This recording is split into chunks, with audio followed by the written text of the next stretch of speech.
विद्यार्थियों, जैसा कि आपको विदित है,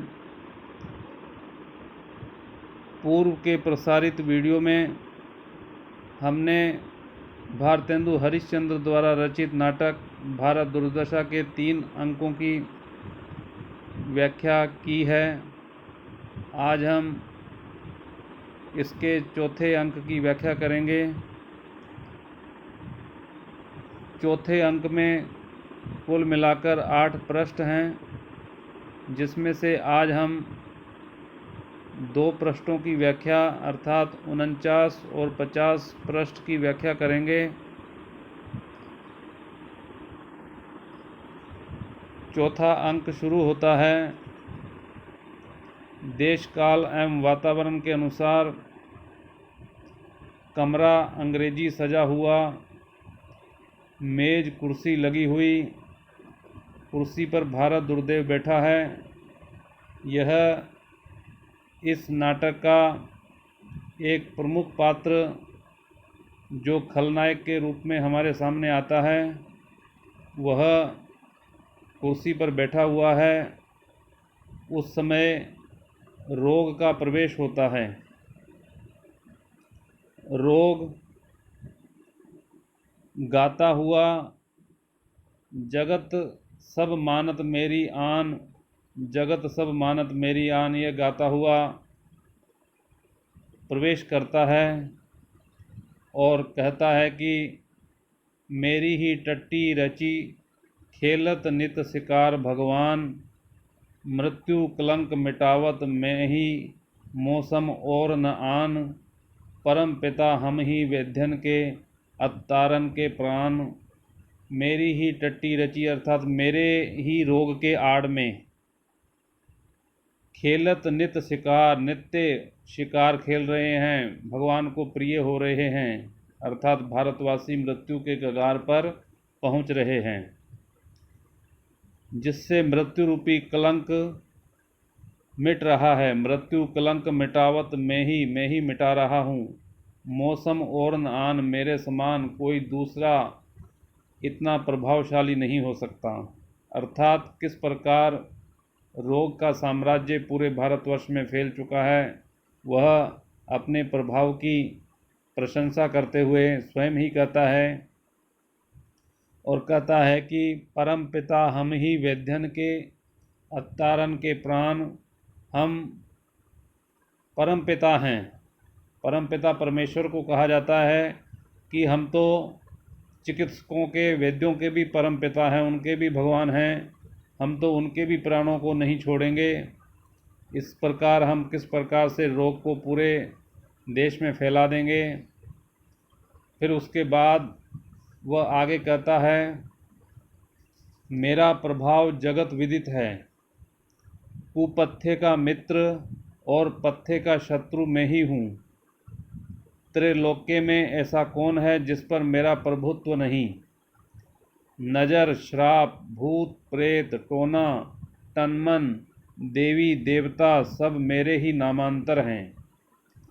मेरी ही बदौलत ओझा, दर्शनीय, सियाने, पंडित, सिद्ध लोगों को ठगते हैं आतंक से।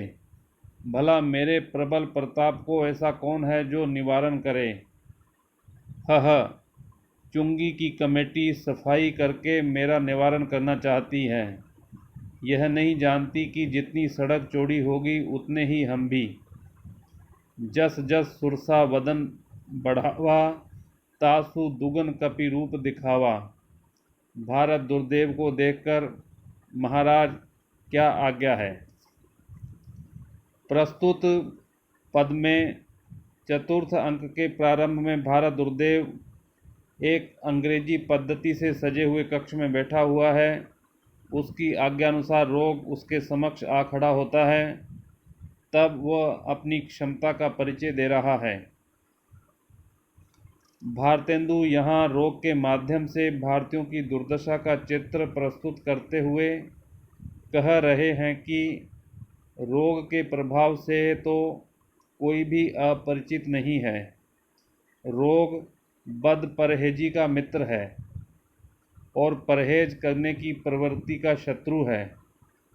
भाव यह है कि यदि कोई बद परहेजी करता है तो रोग बढ़ता है।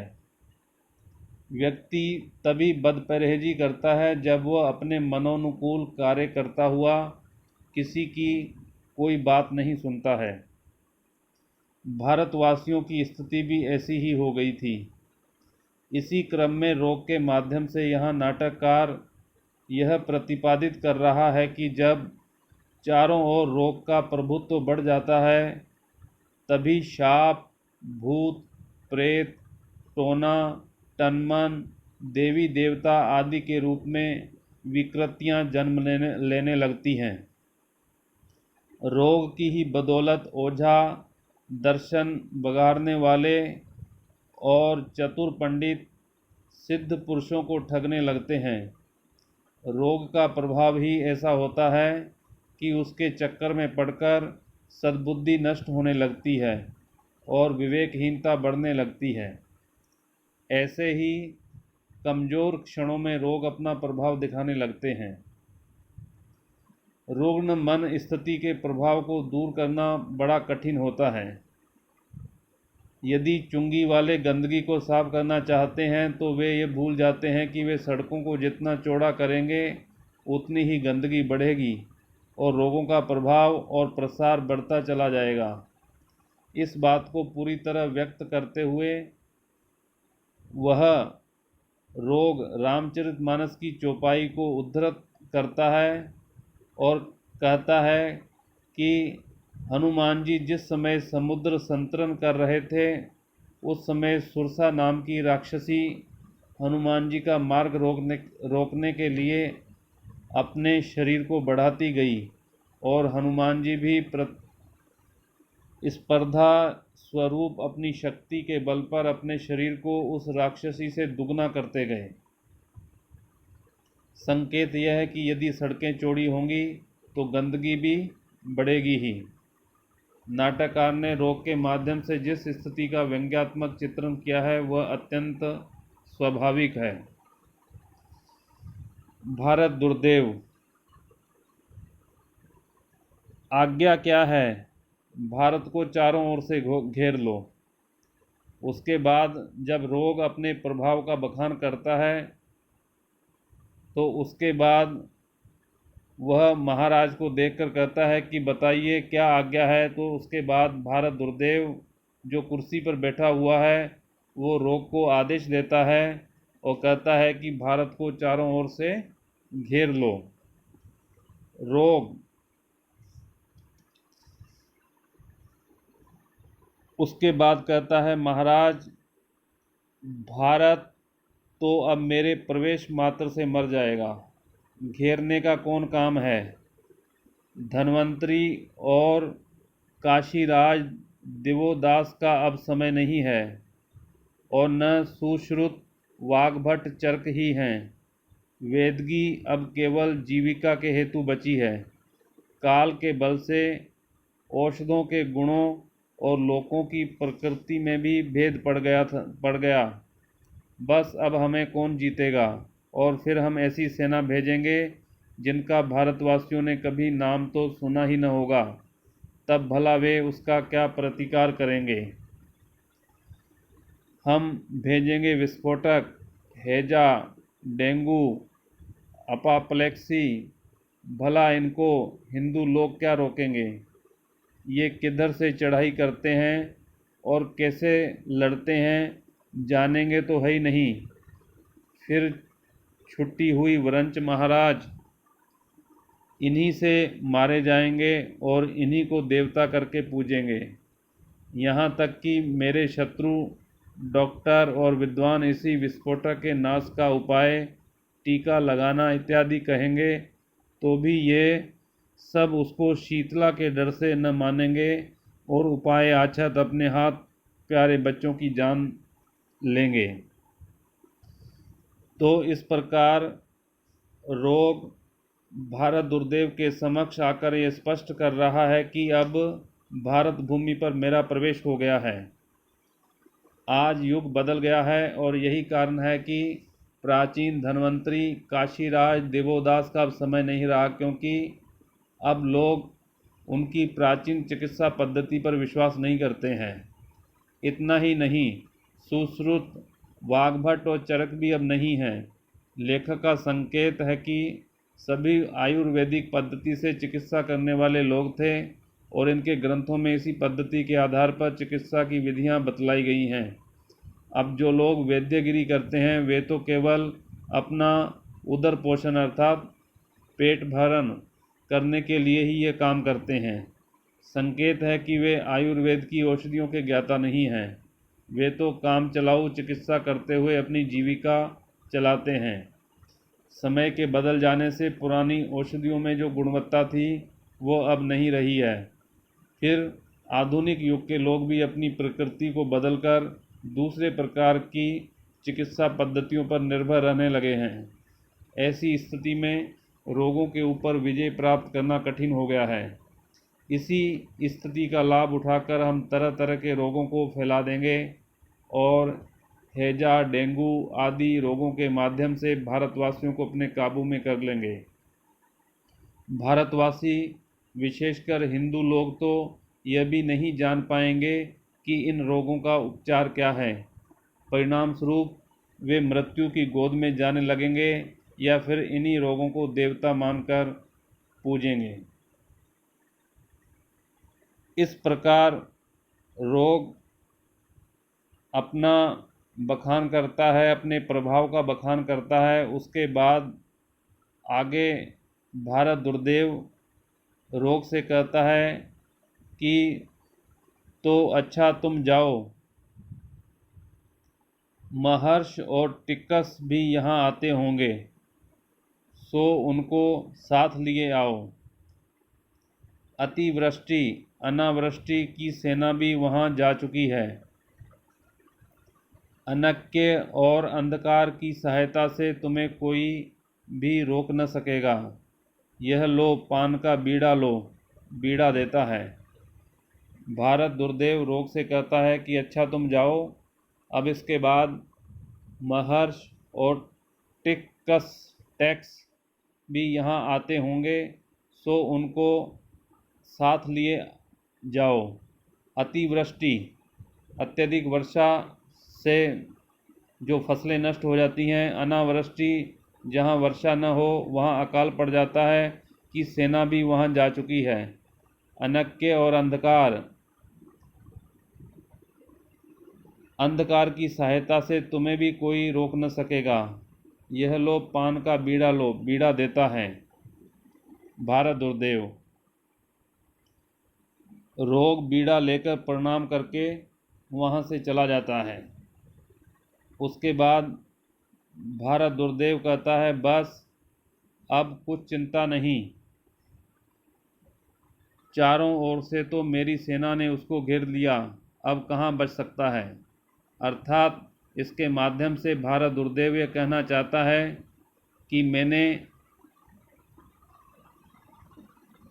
मेरे जो साथी हैं, मेरी जो सेना है, उनको किस प्रकार से भारत को घेरने के लिए मैंने आदेश दे दिया है। अब भारत किसी भी प्रकार से हमारी सेना से बच नहीं सकता। अब कहाँ बच सकता है।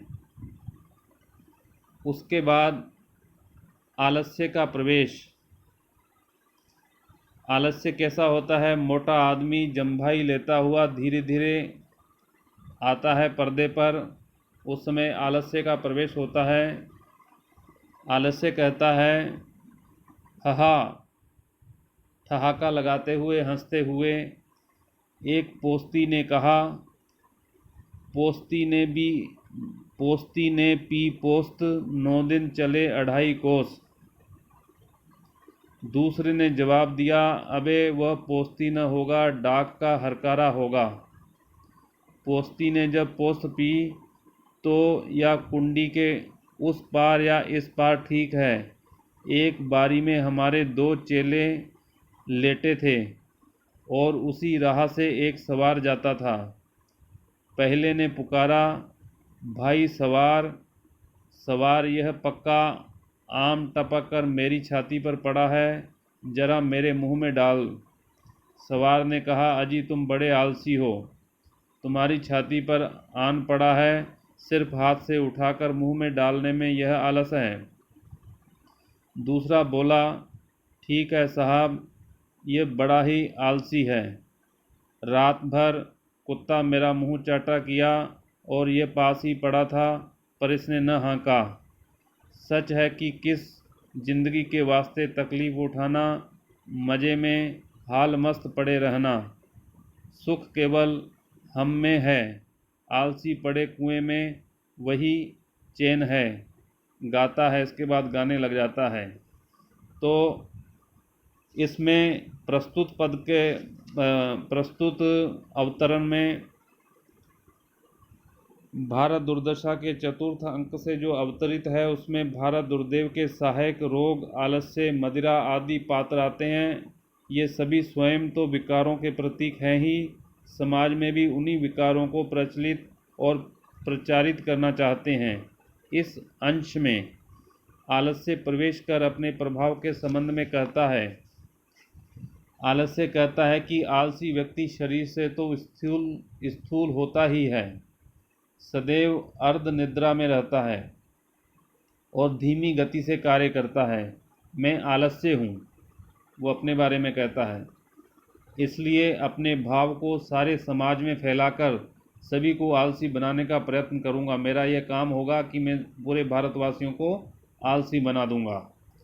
वह यह भी कहता है कि एक तो आदमी कमज़ोर हो, दूसरे आलसी, और तीसरे यदि उसने पोस्त अर्थात नशीले पदार्थ का सेवन कर लिया हो तो वो 9 दिन में 2.5 कोस चलने वाली कहावत को चरितार्थ करता है।